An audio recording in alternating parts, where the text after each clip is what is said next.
Welcome to another retro review. Today we're going to be looking at CastleVania. I found that CastleVania was a little bit hard to splice together certain scenes and certain combat styles. It's a pretty straightforward game, so today we're just going to look at one of the playthroughs I did. I think I covered the first two levels. CastleVania is still one of the largest franchises in the video game industry. As of 2014, I believe there are now 37 titles in the CastleVania franchise, the last one being CastleVania Lords of Shadow 2. CastleVania was released in Japan in 1986 on Famicom's disc-based system. It was not on a cartridge. There's a picture of it right there. The United States would receive it in 1987 on a cartridge for the NES, and then Europe would get it in 1988. CastleVania's story is a pretty basic story. In fact, they left most of the mythology up to the later installments of the franchise. But for this installment, the story consists of you need to go and kill Dracula with your magic whip. Welcome to Dracula's Castle. You're going to start the game, and because it's on the original Nintendo and there's only so many buttons, you're probably going to figure out very quickly how to play the game. In fact, this first portion of video that you're watching right here, while you go into the castle, it gives you time to get used to the controls because there aren't any enemies until you walk into the castle itself. What you're going to notice is that you're going to play the game slashing with your whip, enemies and zombies, and just your normal dark mythology characters, including Medusa, Frankenstein, some golem-looking characters, zombie dogs, just your normal stuff. But you're also going to be hitting candlesticks. These candlesticks allow you to gain powers and abilities that you wouldn't normally have if you went through the game without hitting a single one of them. It's kind of hard to avoid. These candlesticks you're going to be hitting, you're going to find whip upgrades. That's probably one of the first things you're going to find. Whip grades are important. They make your whip more powerful, and they actually make it longer as well. Great ability. You're also going to find hearts, which, contrary to what new people think, they are not health. The hearts are actually uses of a sub-weapon that you can also find in candlesticks. These sub-weapons range from knives to axes to clocks and a boomerang, which, most people call it a boomerang, and the manual calls it a boomerang. But in later renditions of the franchise, they actually started calling it a cross. So CastleVania is very linear. Unlike the games on the Game Boy Advance, PlayStation 1, and even the more modern ones today, CastleVania 1 is a very linear, single-path game. This doesn't mean that CastleVania is boring when it comes to level design. In fact, for 1986, 87, and 88, I believe that this is some of the best level design that we've seen in video games up to this point. You can go upstairs, downstairs, you have to backtrack one way or the other as you climb your way up through the castle. The level design is precise and it is exact, but this makes it also very fun.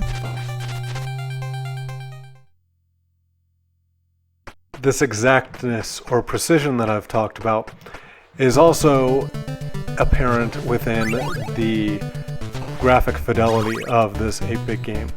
If you take some time and just look at the blocks and even the stairs in this portion of the video, you can see that they tried to add shading onto the aesthetics of the castle.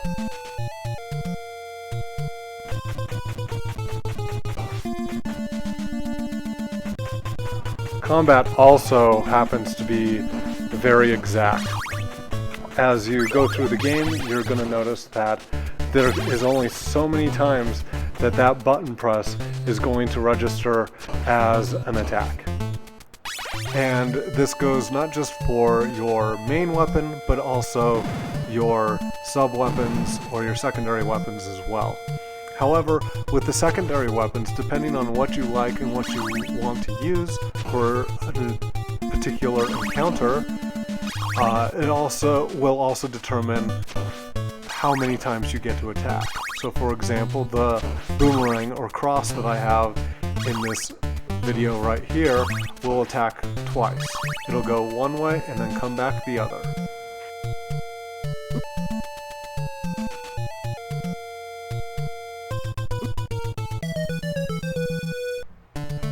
As I die down that horrible pit, you're also going to notice that jumping can become very difficult as well, and that same precision needs to also be used. Between enemies trying to attack you while jumping and making the jump itself, CastleVania's platforming can be some of the hardest that you will find from the 8-bit era. And I can't leave this review without mentioning the music. CastleVania's music is extremely inspiring. I know that maybe inspiring may be a little off, but it's true. There are very few games where I can say that the music always keeps me coming back, and CastleVania is one of those, because as I traverse Dracula's castle, the music gives the aesthetic that I am on a dangerous journey that I want to keep coming back to.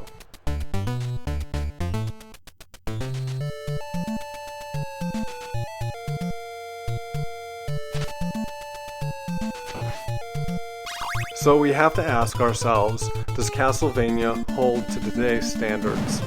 Well, I would say yes, but I also grew up with the game.